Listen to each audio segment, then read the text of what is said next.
Right. After you have download, go to your brick, right? Scroll and select the file that you have downloaded. Now, in my case, my file has been named Waterway Primary School. Now, under Waterway, I have a project that have been labeled as display.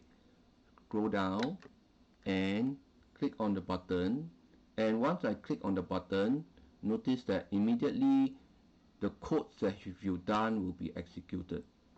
Right? Now, click on it. Right? You saw the appearance of the eyes, and then there is a record of the brick saying hello. That's it. This is a program that you have done. Okay, please do try some of the examples in the exercise.